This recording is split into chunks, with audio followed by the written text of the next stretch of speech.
Testing. Hello everyone. It is I, Dark Symphony 777. It is December, and you know what time it is. It is the top fanfictions I reviewed this year time. I haven't figured out how to call it. It's same old, same old. So we have 10 fanfictions, 11 if you count the the honorable mention. So as always, this is my opinion. My opinion is not indicative of everyone in the world, so please respect that. Also, like the video and subscribe to the channel, as well as leave a comment in the comment section below on your thoughts of the video. And finally, as always nowadays for these videos, any story in the Better Off Alone tier will not be counted in this story. So technically, Bitter End, the Ranma story about Ranma being used, that's not going to be on this list. Fall of Equestria, that's not going to be on this list. And also Not This Time Fate by Koral Ron, that is not going to be on this list as well. So, but everything else is up for grabs. Despite the fact, technically, I already foreshadowed what number one is going to be in like several videos beforehand. So let's just get started. So I will say the first couple of videos, they're really only here because I didn't have a really robust selection of good stories. There wasn't a big pool of good stories. There was only like 7 good stories, and three of them were I can't really count for this list. So slim pickings for the other 6. So in 10th place, we have Promise of the Festal Night by Lord of the Land of Fire. This is the Elfin Life story I reviewed. I think this story was pretty decent, all things considered. Really, the other thing holding it back was the simple fact is you really need to know what Elfin Light is, and I am not an Elfin Light fan. I saw a couple clips of it actually after I read this story because I was kind of curious what Elfin Light was. I don't like it. I really did not like it. But if you like Elfin Light, that's fine. There's also the fact that everything, like I said, everything these 1, 2, 3, 4, 5, 6. These first half are going to be like mostly interchangeable, so you can easily just move this up to number 5 if you want to. You can do that if you want. I think overall this was just a bang average story. It's gonna be the same thing with like the rest part of the story. Just average best. Number 9. We're gonna be blowing through these pretty quickly. A Young Woman's Political Record by Jacob BK.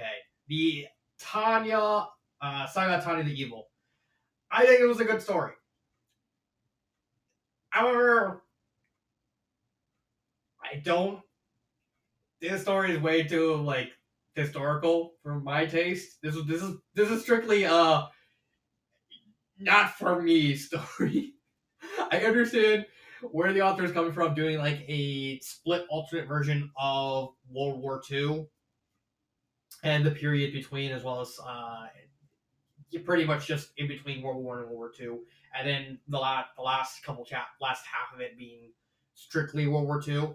I think that's fine. There's a lot of historical context and knowledge you can do. Tanya's her usual pragmatic self, and is really all I can say about this story.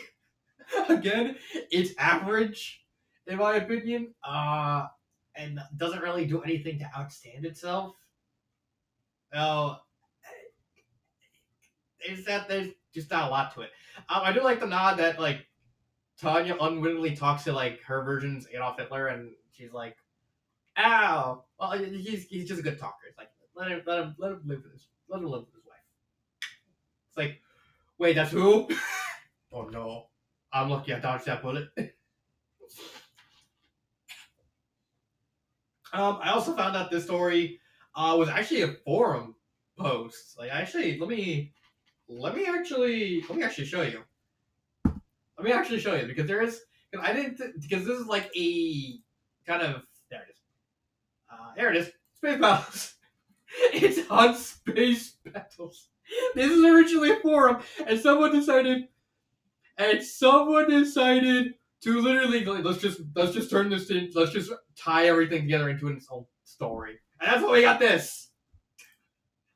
The more you know. But again, it's a bang average story. I don't really have any good or bad to say about it. It is ultimately not for me, and everything's just slightly better. Wolves and Knights is number 8 by some crazy dude 1113. The Batman and Wolf Children. I think it's all right. Like, this is just the most average story here. At least I can talk about a little bit about Promise and Political Record if I wanted to, but this story is just so average that I actually completely forgot it existed. It's like, oh yeah, I don't know. That's actually not a bad story. Yeah, I'll put that here. I'll put that here. And then as I was going through each story and where I would put it on this list, I started remembering more and more about this story. It's like, yeah, remember, there's some nice moments. Um, there's the two children's. The girl, I think it's kind of weird that she kind of gets a crush on the Bat family, but at least the Nightwing and Robin, they kind of see it, and it's like, no, it's kind of creepy. And the boy is like, aha, we must protect. I must fight the Joker and all that. I just think, honestly, the only thing I think is kind of bad is like the end. I think could have been it really, really could have been longer. But that's really it. I mean, I'm going through this. Hopefully we can go into more detail in a bit. 6 is Paper Mario: The Temple of the Sun by that one little guy. But okay, this is where we're actually gonna start talking about the stories. Thankfully, we're out of. This is like the last. Is it the last average? Yeah, this is like the second to last average story. But there is quite a bit to talk about. Pros, I do like the story. Cons, I don't like how it's too much like Paper Mario. I think this, in essence, the whole trying to emulate the Paper Mario to a T thing is good and bad in this case. Because unlike Paper Chopper, where the author kind of went, where the author of that story kind of went overboard, this story, it kind of the same way, but at least it's more powerful because it doesn't copy every little thing like Paper Chopper, where it even copies the combat system. This one just mostly copies the tone and vibe of Paper Mario, and also like the central game mechanic with the hourglass flipping. I think that's neat. King Shroud, he's a decent enough villain. I do like the little twist where he realizes he didn't need to kidnap Peach. I still think that's hilarious because Peach, mainly because I like how the author wrote Peach's reaction, like with like giddiness. I do like how Goomblane was written with like, yeah, it does have religious zealotry undertones because his family was killed in the story by people who worship the gods who live on the island, all because Goomblane and his family didn't really believe in the gods. I think that's neat. I also like the idea of giving the Goomba a character arc. I will never get tired of the fact the author threw the Goomba a bone and gave the Goomba a character arc. How hard is that, Nintendo? How hard was that? Give Goombario a character arc. Give Goombella a character arc. No, you just make him there. At least Goombella has a character. Goombario doesn't even have that. He's just, I like Mario. That's nice, kid. I like Mario. Is that all you know how to say? I like Mario. I'm Mario. Oh, at least Goombella has a character.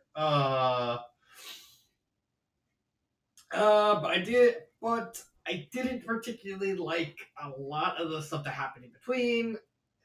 I think the author rushed through a lot of the story because the author was trying to emulate a style of Paper Mario game that didn't really work. I mean, if anything, Paper Chopper did it better than this because the author went full overboard with that, and even then, I still consider that kind of bad.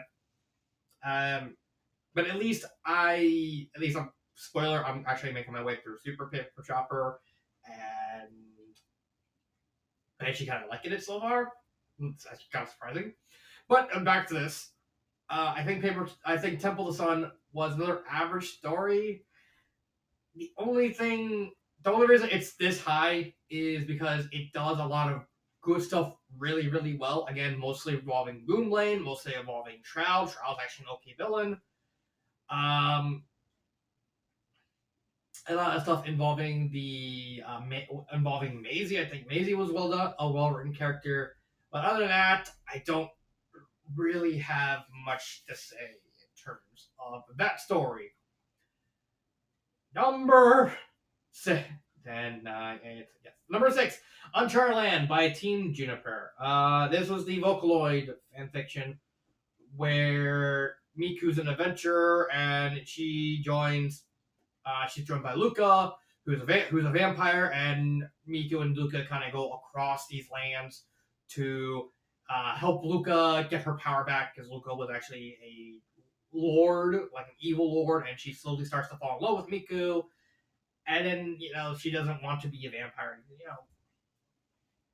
It's overall a decent story. There's nothing too spectacular. However, this was the most solid of the solid stories, hence why it's number 6. Um, there's literally nothing to hate about it. It's just there's nothing that really makes it stand out, more or less. I think that's ultimately the story's biggest problem is it doesn't do anything to basically make it pop, make it wow. It doesn't have that standout moment. It's just a simple adventure where they meet other members, they meet other heroes, they meet the Legami twins, they meet I think Kaiko. They have what was his name? Nakagubo. The boy, the Gen 1 boy with the blue coat. I honestly can't remember his name.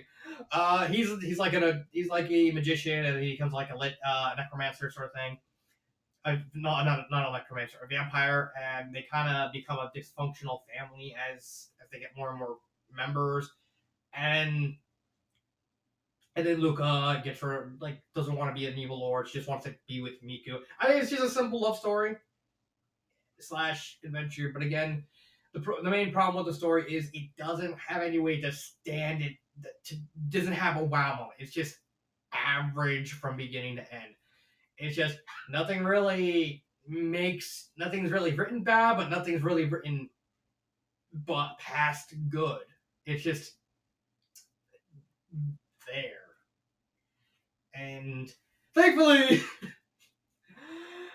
but before we continue on, why do I put this above Temple of the Sun? Again, because Temple of the Sun has bad moments. Just trying to emulate the Paper Mario's themes and tones. The other kind of went overboard, and it kind of caused the story to become lifeless at times. Again, that's also a pacing issue. The author did pace a lot of stuff really badly because the author wanted to keep the tone of a Paper Mario game. I get why. There's some authors who want to do this. It just doesn't always work out, and I think trying to emulate the tone and the vibes and the pacing of the game didn't really work out in this case. Then Uncharted ends. This is the last average story. Hooray! This is gonna be a quick video. Okay, number 5, Shadow Chaser's Torment. Yeah, spoiler, this thing's gonna be the last Shadow Chaser story on this list. Torment. I really like Torment. I love the story of Ben. Him constantly changing decks as he duels. It's really such a quirky thing. Dugan's a good character. Carl is honestly, he's there. And then we get Natalie, who's probably, like, I guess you could say the face of. Okay, where was I? I got distracted. I had to do a chore real quick. Oh yes, Natalie. Natalie has kind of become the mascot of the Shadow Chasers from Occam's Razor's point of view. I don't. I like her story. I do possibly plan on talking about what's actually. That's actually one of the stories. The Shackle City saga. Probably not now, but probably later this year. As like a group, if it finishes, I don't know for sure, because that story I believe does focus on Natalie. Excuse me. I don't know where that came from. That story does focus on Natalie as a character and grows her character, so that actually helps. What the stupid cat? It's stupid. This. Oh my god! Why does my family have so many pets, and then they don't want to take care of them? Families, just utter idiots. Yes, but I do like the story. It does have the trappings of every chapter of Duel takes place. However, this one's balanced by the fact that at least the characters are relatable. The characters are liked, with the exception of Carl. But then again, Carl gets redeemed in Conspiracy because you see more of him as a character. I think he's fine in that story, but here, interesting. And the villains, I think the villains are okay. They're nothing spectacular, but I don't even remember their name. I just remember one of those like a former military doctor, and the other one's like a succubus sort of thing. I just don't remember their name. Think Jezebel. Wrong. I don't know. Overall, the only reason it's not any higher is just everything. Yeah, this is going to be a case where everything's just simply better than the previous story. This is not even the best Shadow Chasers story of this year. We'll see that in a little bit, but I think it's fine. I think it's good. We'll see as we go on why I put it number 5. Number 4, Beacon Silverware by Cor Allarad. Oh, good. Compared to the other catastrophe that was Forged Destiny, I will never forget how horribly bad that story was. Literally, single worst fan fiction I have ever read. That is saying something because this is coming from an author who made this story, made Professor Ark, which is at least a moderately entertaining comedy. Professor Ark had its flaws, but on the whole, it was good, and I liked it. And not this time, Fate, which is by none my new favorite fan fiction of all time. I'm probably gonna read Not This Time, Fate sometime this year before the year's over, as for fun. But yeah, Beacon Civil War, based off a Warhammer 40k novel of all things, whose name Sapphires Kane, I believe it's called. Overall, this was a massively dumb story, and I loved it because it was dumb. It knew what it wanted. The whole idea of John just like, I just don't want to get humiliated by Nora and get caught in a dress and whatever. Why do you have that whip? Pyrrha, why are you dressed in a thong? Come on, John. Come in my room. It's just a dumb story of like John Luck kind of failing upwards into being called a messiah to the point where Cinderfall takes one look at this, is like, yeah, we're not gonna assault Beacon. Nope. Berkey, what are you doing? I must hail the John. Oh, this story's so stupid, but I like how stupid it is. It's just dumb fun. And sometimes in a fan fiction, you just want something that's dumb and fun, and this story delivers on both fronts. It's just ridiculous. But again, just like with Torment, the other three stories are just better. And even then, you can only there's only so much you can do with a comedy story. Unlike a lot of other stories, comedy stories have something of a low ceiling. It has to be a really, really good comedy to even make it this far. That kind of speaks to the strength of Beacon Civil War, where their story is actually this high for being a comedy. And trust me, there's a lot of good comedy where it's like, Nora, what are you gonna do? Get the pillows! No, get the soda! Make them pay! Wait, no, wait, we don't have the pillows. We have hammers! No, wait, we have pillows? No! Blake, what are you doing? I'm gonna kidnap you. Where did you learn this? Not from porn. What? Blake? Where'd you get? What's that book? What's Ninjas of Love? Nothing. It's not smut. Blake.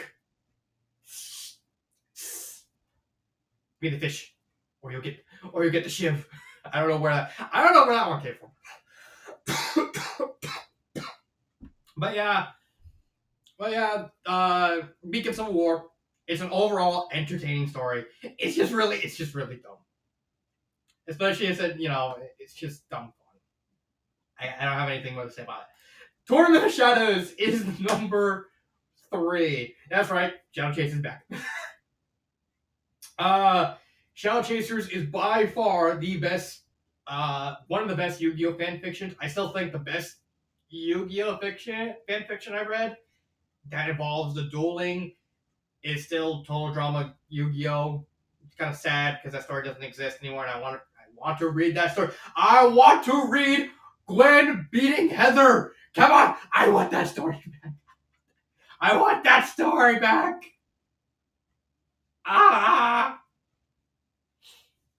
But yeah, Shadow Chase Tournament of Shadows. They're in a big tournament on what was originally Duelist Kingdom. And there's a lot of original characters. And it's just a bunch of duels. And you get character developments throughout the duels. Like you get an Egyptian lady who specializes in OTK, who completely bricks herself when the OTK doesn't work. Or like a Weevil clone who abuses Insectors. And then they constantly they bemoan the fact it's like, that's broken. It's like, you haven't seen nothing yet. Summon Red Ice Dragoon! And again, I played like fairies, like Melodious, and like my new favorite deck is Vernalizers. I think Vernalizers is just so much fun. Fables, no, not Fables. Fables were around when the story was made. Red Ice Dark Dragoon. Just look up Red Ice Dark Dragoon, and you'll see how utterly broken Yu-Gi-Oh! Has become. I am a masochist when playing Yu-Gi-Oh! But yeah, there is a lot of fun, interesting interesting moments and characters. Bruno Von Klein is the star of this story, but Natalie, her again, she shows up. Ember from the first two Shadow Chasers, she shows up. Ace, that's where I'm probably going to be, the story with Ace, the one that takes place in Las Vegas. I'm probably going to review that next year as well. I'm pretty sure I'm going to review that story because I think that's like the last notable Shadow Chaser story left to review, and I might as well just complete it. However, what drags this story down to bronze is Kenshin. Or more specifically, the whole Kenshin player storyline. I absolutely bemoan the fact that we didn't get any follow-up to this. I think since we don't have any follow-up for this specific plot, not to mention the fact that you don't really know much. Like, you only get like a small info dump. It's like, oh, this guy was just a guy that became obsessed with doing corrupt shadow games. It's basically like one big reference to Yu-Gi-Oh! Season 0, like the original Yu-Gi-Oh! Manga / anime, where Yami was like an actual killer sort of thing. And Kenshin having to team up with Yugi to beat him, I honestly think there's just a massive opportunity that we don't, that entire plot line is completely wasted. Like, it only serves to kill off Kenshin as a shock moment. But it loses a lot of weight because you don't really care about Kenshin. Kenshin and Ace are probably the two least important characters of this story. I mean, when you're talking about importance, you have Bruno at the top, Natalie right behind him, and then Ember, and then you have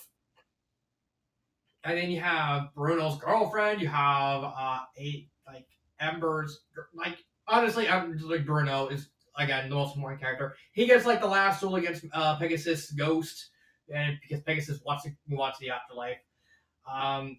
Not to mention that duel was like very Looney Tunes in tone. I still wish that we get like a follow up with Bruno, but again, outside of turning Bruno into like a Yu-Gi-Oh version of Eddie Valiant, what are you gonna do with it?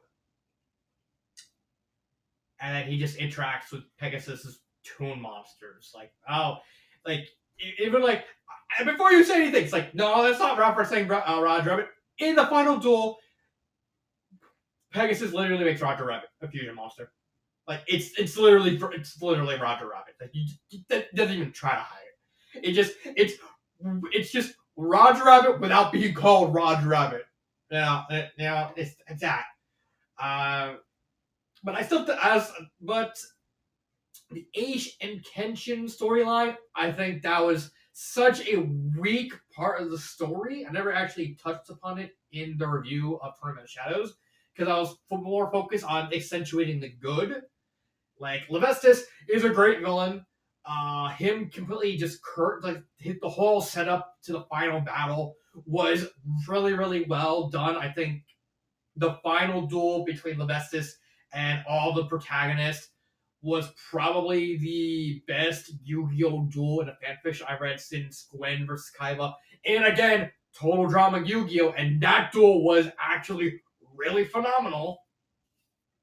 But on the whole, Ace and Kenshin just drag the story. If there was more context with this specific plotline, as well as follow up, this probably would have been number 2 instead of number 3. But this one specific plot line just dragged the story down enough to be in the bronze. And I think that's kind of sad because I genuinely want to see read a full background on this whole incident between Kenshin and Yugi and Player, because I think that could make a hell of a story. Like season 0 Yugi without being called Yugi because it's called Player, versus the more well-known Yugi that we know and love. I want to read that. I want that story to exist. And I also want like follow-up. Like, I really want a continuation of Ace's story because I think there's so much you can tell with that character. Because with the rest of the story, you have Natalie, she's doing Shaco City. There's not really much you can do with Bruno, again, outside of doing the whole Who Framed Roger Rabbit angle. Amber's honestly a flat character. She's pretty much redeemed in this story, thank God. But I just honestly think it's maddening that this whole one plotline was not built up upon, because honestly I think that would have made a phenomenal story on its own. That's just my opinion. I would just love to see the story. But the runner-up story, Project Lucifer. Now, like I said, you already know what number 1 is going to be.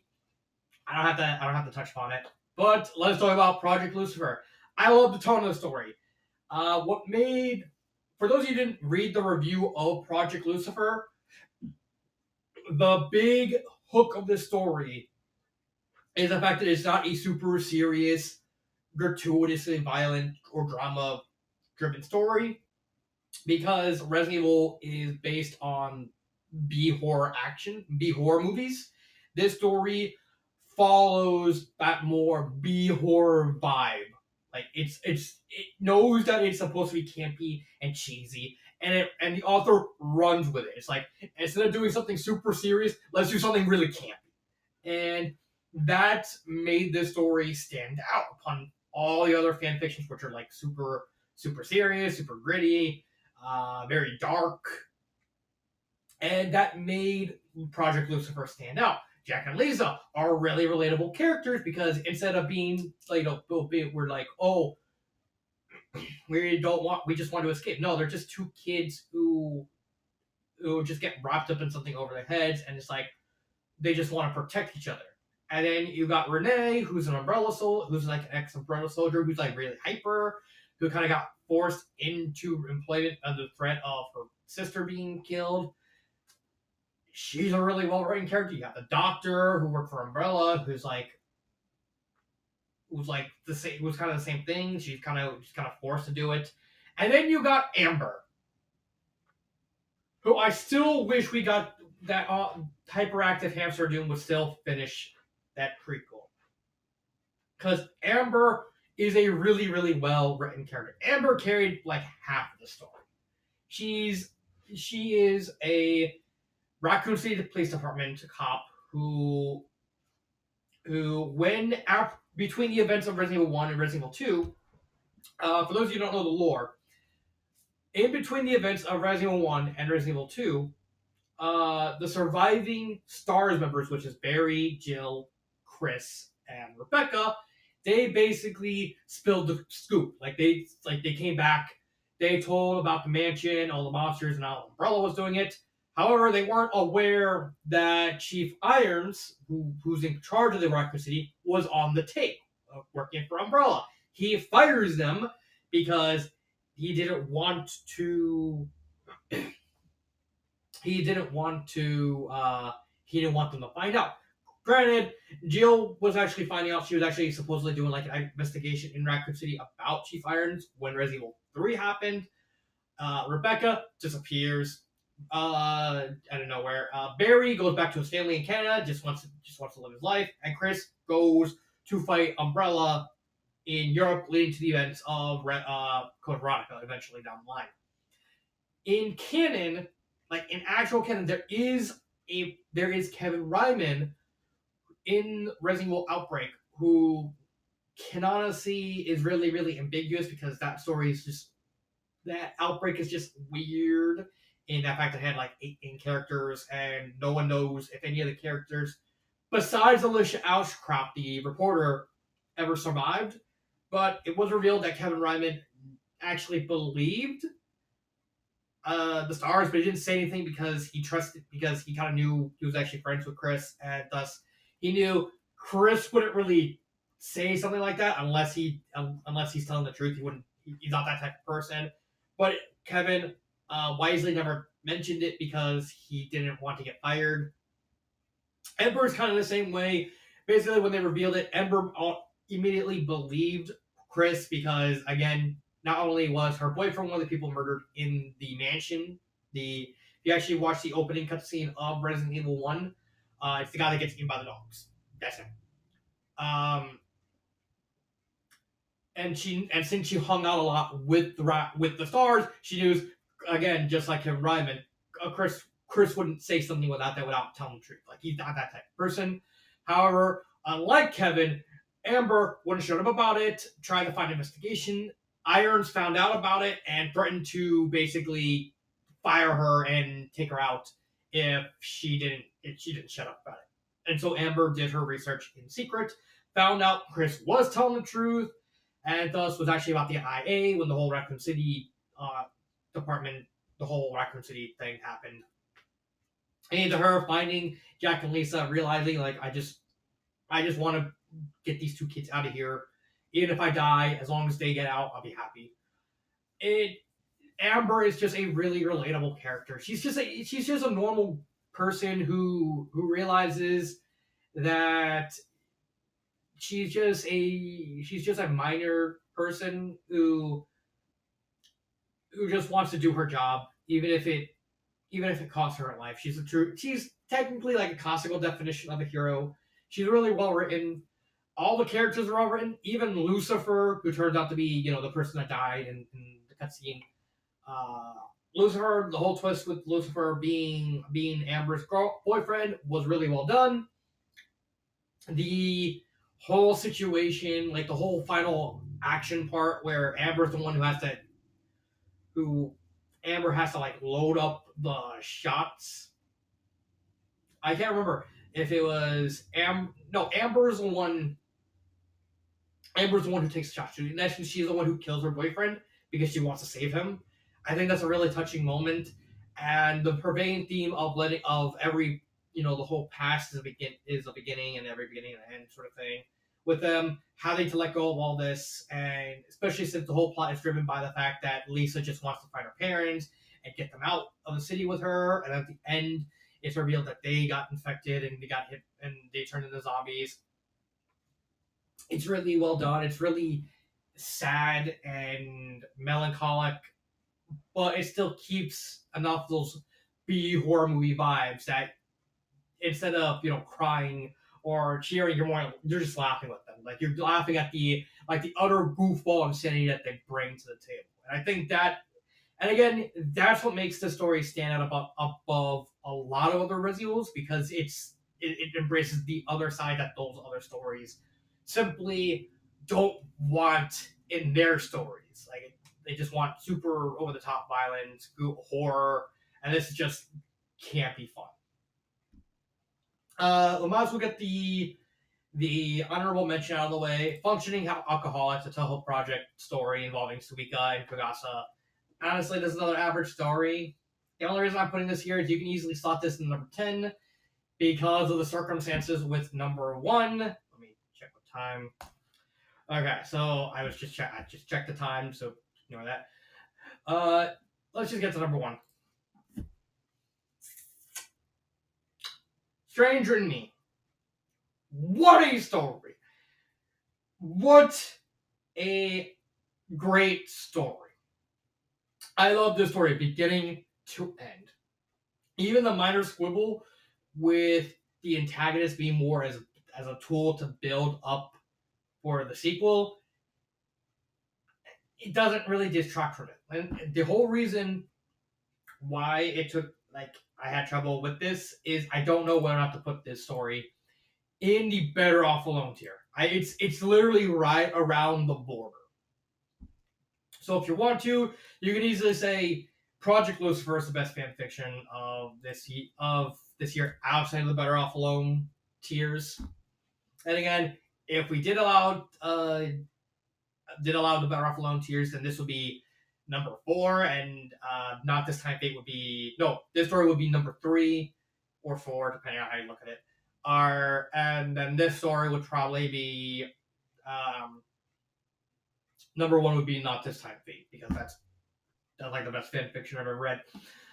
I love this story. The whole idea of Connie getting the jade in her sternum, and the second personality of Jade inside of her talking to her.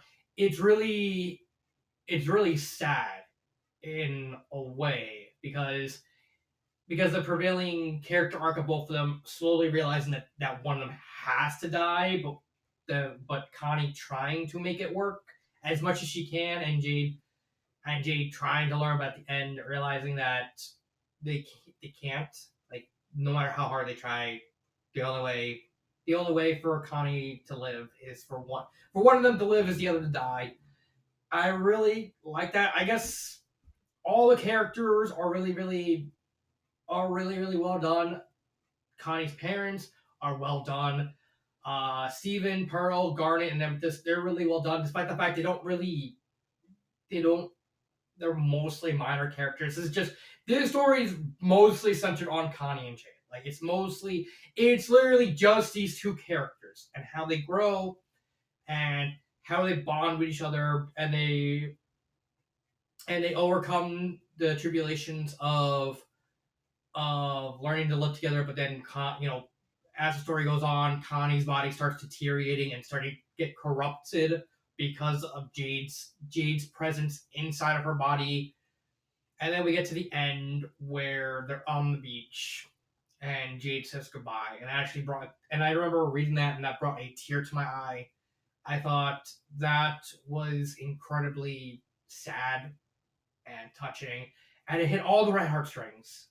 And I think this story has to be number one. It's like there was no competition, and even then, if I move the story to Better Off Alone tier, then Project Lucifer would technically win. But I think it is worth talking about this story because I would recommend this story. Like, I would say go ahead, go out of your way to read the story. It's such an emotional roller coaster.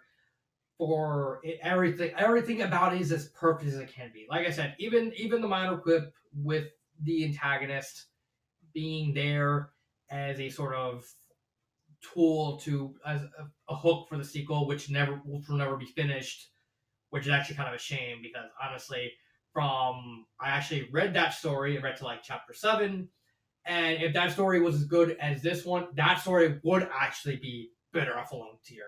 That's kind of the sad part is the sequel was looking to be the trump this story in every single way, and the fact it's not going to be complete is kind of the sad part. It really hurts, but this story more than anything deserves to be a number one. It absolutely deserved it. It's sad, it's funny, you connect with Connie and Jade throughout the story. You feel sorry for Jade because she slowly starts to realize that Connie's a good person and that she shouldn't die. You feel bad for Connie because she's trying to make it all work. And it's just a touching. It's just a touching. What is a man? A miserable. It's just a touching song and dance throughout this whole thing with them that whole prevailing undertone where it's like eventually one of them's gonna die, and that's kind of the sad. And even with all the happiness, all the shocking, all as you connect to them, you have a prevailing sense that one of them eventually is going to have to die, and it's that type of connection, that connecting to the characters themselves. And I truly connected with both Connie and Jade in the story. That makes reading worth it. It gives you a prevailing sense of euphoria and passion for this type of storytelling, and this story delivers on all that, friends. You're just immediately hooked, and it never lets off on getting you invested.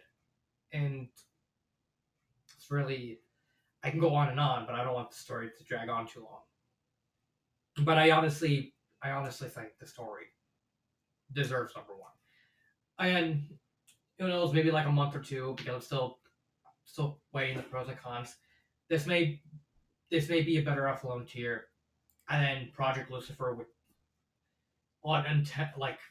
technically win, and then you slot Functioning Alcoholic into number 10. But I think as of right now, while I'm still deciding, this deserves to be number one, bar none. Well, this has been my top 10 for this year. I will see you next year. I have a lot of stories going on next year. I will see you then. This has been Dark Symphony 777, and cut.